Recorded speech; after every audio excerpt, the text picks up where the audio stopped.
Good morning, Libras. I heard a beautiful song. I'm starting the Reading in the Canyon today. It reminded me of like Europe. Went jogging in 2008 with my dad, and this area kind of reminds me of a European trip that we took. But I just want you to hear what's playing. I forgot who the singer is, but I'm very familiar with the song. I don't belong here, he says, but I believe it's a love song. If someone can put the song down below. It's an early reading, so I just wanted to catch up with you guys. Full moon in Capricorn on Friday. You guys might be feeling exhausted, tired, your body is tired, but we have the messages. And so let's get started. My Libra group, you're about balance, harmony. You're also about justice. And so if we're having an intimate reading, we're going to begin with the favorite pink pastel deck, someone sitting here alone. So there could be feelings of spending a lot of time by yourself. It says the reunion with your twin flame is a destined event. Destiny overall in this card, though, it talks about your own personal stride. It's talking about where you're being led to. And I'm just going to lower this song down. If someone could, I want to say it's Stone Temple Pilots, but I believe it might be Chris Cornell, that song. So just let me know. My brother would be all into that song. A rockhead he is. So the Destiny card, and I'm just going to go in order. It says abundance and time to celebrate. So those are the next few cards from our last shuffle. I will do a flipper here in just a second, though. The abundance card is open your heart to receive the love that you, and the love and abundance that the universe has to offer. There's very limited room in my card. So it says, destiny awaits you on some level, instinctively, not even intuitively, just instinctively, it's there. You could feel that times are changing. The new world is a little more difficult than when it was in the 1990s. A lot of us are going through those changes, and they're monumental too at that. We have divine timing. It's important cards, but we're skimming. I have boundaries with the Queen of Swords. So we could be catching up on a little bit of yesterday's energy. And we have wish. Okay, and I'm going to end it there because we have a table reading later. We got wish here, again with the dandelions. I do want to talk about this card because as it shows up in readings, it's also about a personal wish. This is a very, very personal card for a lot of us. It doesn't matter what age you are, too. This is all taking place as that very work-enforced Capricorn full moon begins on Friday. And it's going to be a beautiful one. It might not feel beautiful, but it's actually a very life-turning, turning of the page type of moon. This morning, I heard MJ on Soulful Revolution. She called it either the masculine side of you needs nurturing or the divine feminine actually recalls her power back. If you haven't listened to her video today, I feel like that's exactly what the moon feeling is. So we got wish, we have commitment, and the right path. And I was just skipping because I'm looking towards the biggest full moon messages, and right path is one of them. So if you look, I told you guys once, there's a lot of isolated cards in this deck. They're not all about couples, even your dreams. So you could be working on something dream-oriented. You could be recalled to do something again that you were very, very good at as a child. This is like an inner child, beautiful gift that you always had, okay? And the thing that sets you apart from the group at large, okay, from any other zodiac, or maybe even here, competitors, people who try to actively work against you, perhaps, is your boundaries. So the Queen of Swords part of you is actually the person who's in charge of making rather big decisions, but make sure it's not too masculine, right? So we're just beginning this reading, and I'm sorry for the athletic getup today. I just decided to do it in the car because you guys love car readings. All right, let's get started. Red Fairy, this is our lucky one for the full moon. I'm going to begin a reading now. Thank you very much. It flipped into the seat. We have the Knight of Cups. Okay, I wasn't expecting a romantic card. The Knight of Cups. Cancer, Pisces, Scorpio, water is the first card today. I'm sure we're going to have a nice spread. Knight of Cups is about romance. Someone longs to be with you. There's an admirer for some of us. And the Knight of Cups is maybe somebody also that you know. okay?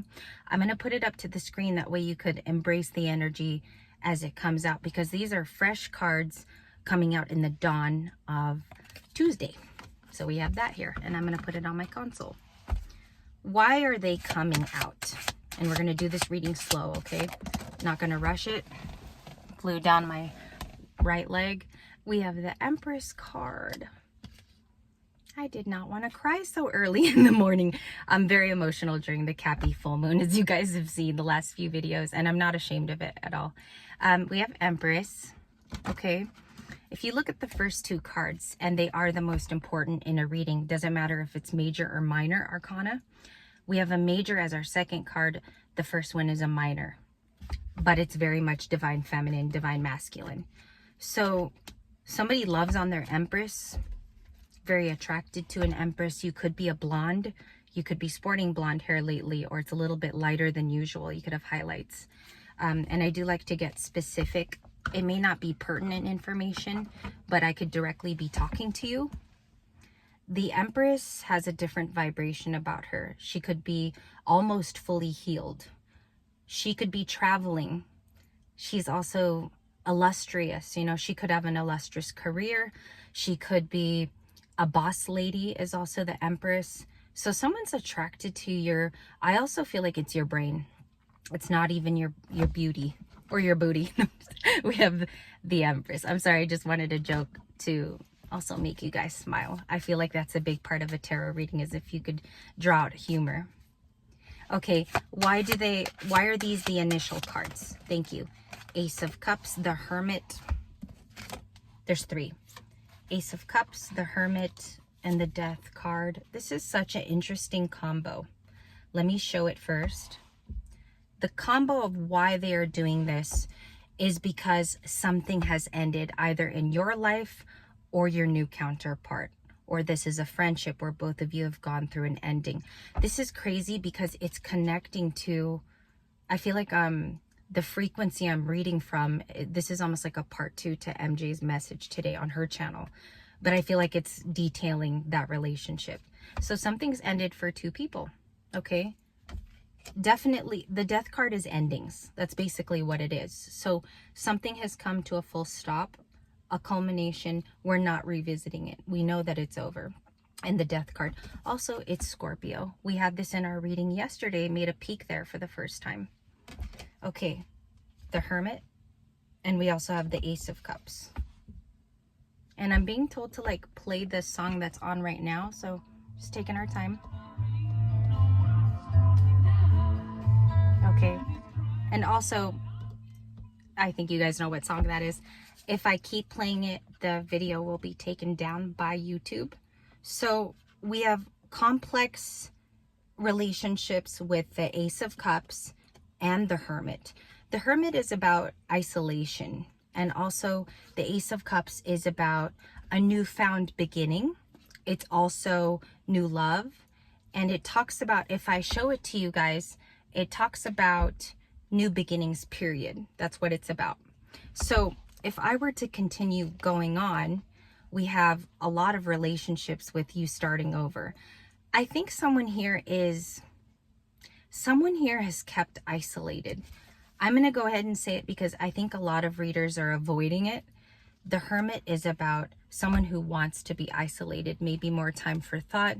Maybe they think best in the Hermit, and they're also, I don't know, it's useful in that energy, which is Virgo, or you could be dealing with a Virgo, which is extra detailed because it could be a Virgo love counterpart. Okay, how does this, can I ask directly what this relationship is here to teach us?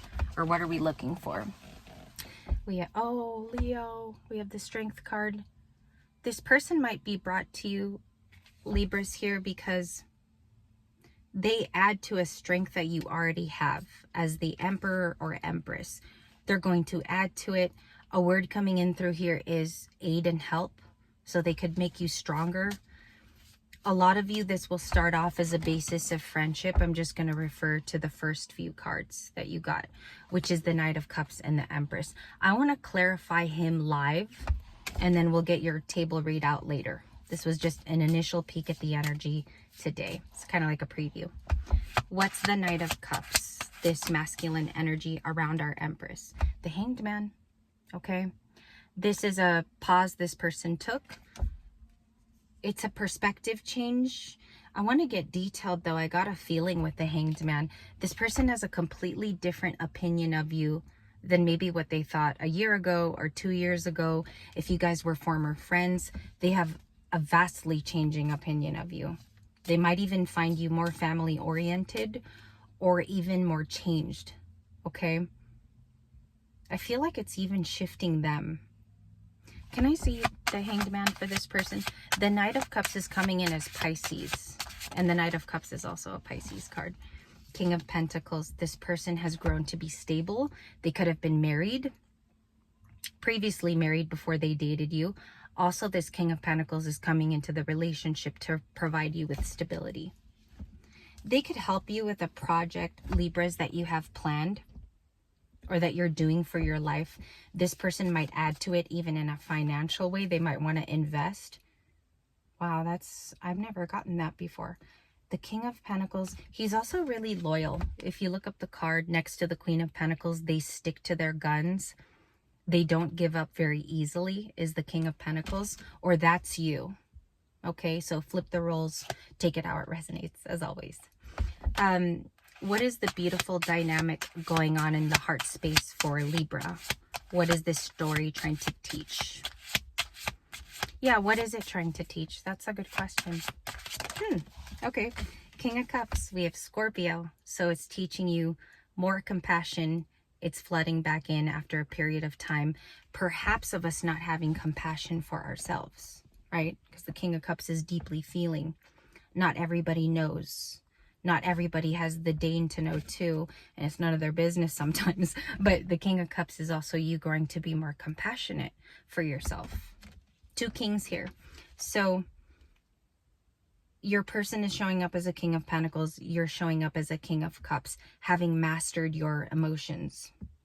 And a little bit more on the lessons, please, before we go to our table reading in about 2 hours. Ace of Swords, it brings in the truth by the Capricorn full moon. I keep telling you guys, I keep saying you have a huge revelation. It's bigger than an epiphany. It's bigger than you. To the 4 of Wands, if you're ready for a relationship, and the 10 of Pentacles. I'm going to leave it there. So we have our wedding card in the center, which is the 4 of Wands.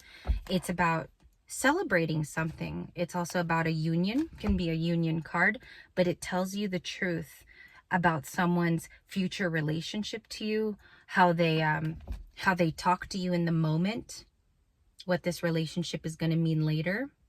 And also the 4 of Wands can mean commitments to yourself. So there's a truth there. You might establish a new contract. Another thing here is it might be a new spiritual contract within yourself. That's the deeper thing. And I'm going to put those 2. That's your conclusion card for the morning. I want to thank you, Libras, for hanging out with me. If it resonated, just push a little like. Also, if you want to look at it as a self-care card, the 4 of Wands is celebrating also something that you've recently done. Okay, so pat yourself on the back if that's healing for you. Perfect. Bottom of the deck is the World.